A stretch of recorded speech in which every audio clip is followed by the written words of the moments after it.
পাকিস্তানে ভারতের অভিযানের নাম অপারেশন সিন্দুর কেন?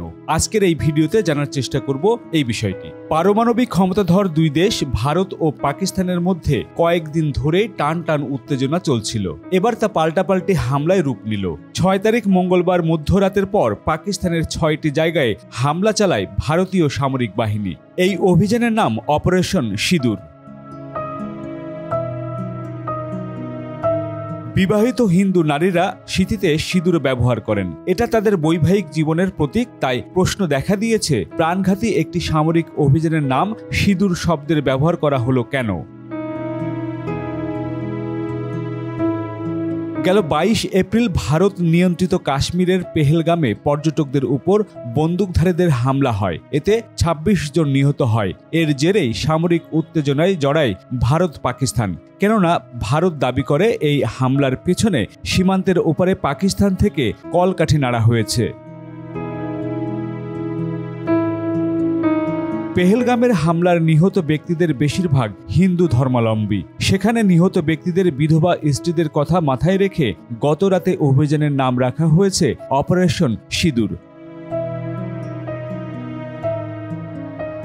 এদিকে পাকিস্তানের আন্তঃবাহিনী জনসংযোগ পরিদপ্তরের মহাপরিচালক আহমেদ শরীফ চৌধুরী স্থানীয় সময় বুধবার সকাল 10টার দিকে এক সংবাদ সম্মেলনে জানান, পাকিস্তানের 6টি এলাকায় ভারতের হামলায় নিহত ব্যক্তিদের সংখ্যা বেড়ে 26-এ দাঁড়িয়েছে, আহত 46 জন। অন্যদিকে ভারতের পক্ষ থেকে বলা হয়েছে, সীমান্ত এলাকায় পাকিস্তানি বাহিনীর নিক্ষেপ করা গোলার আঘাতে অন্তত 7 বেসামরিক ব্যক্তি নিহত হয়েছে, আহত হয়েছেন আরও 35 জন। পাকিস্তানের পক্ষ থেকে 5টি ভারতীয় যুদ্ধ বিমান ভূপাতিত করার দাবি করা হয়েছে। পাকিস্তানি সামরিক বাহিনীর মুখপাত্র জানান, এর মধ্যে 3টি ফ্রান্সের তৈরি রাফাল, একটি রাশিয়ার তৈরি সু-13 ও অন্যটি মিগ-29 যুদ্ধ বিমান। সু-13 ও মিগ-29 যুদ্ধ বিমান সোভিয়েতের আমলে তৈরি। যদিও ভারত এই দাবির সত্যতা এখনও নিশ্চিত করেনি, তবে ভারত নিয়ন্ত্রিত কাশ্মীরের স্থানীয় প্রশাসনের 4টি সূত্র রয়টার্সকে জানান, 3টি যুদ্ধ বিমানের ধ্বংসাবশেষ সেখানকার বিভিন্ন জায়গায় পড়েছে। 3টি পাইলটকে স্থানীয় হাসপাতালে চিকিৎসা দেওয়া হচ্ছে।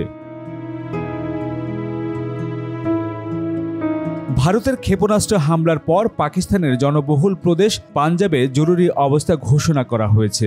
বন্ধ করে দেয়া হয়েছে সব শিক্ষা প্রতিষ্ঠান, হাসপাতাল সহ জরুরি সেবা প্রতিষ্ঠানগুলো উচ্চ সতর্ক অবস্থায় রাখা হয়েছে।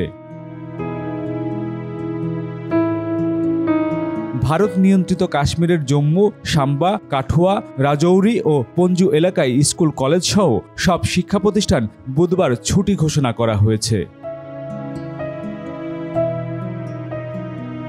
নিউজ ডেস্ক, বাংলা খবর 52।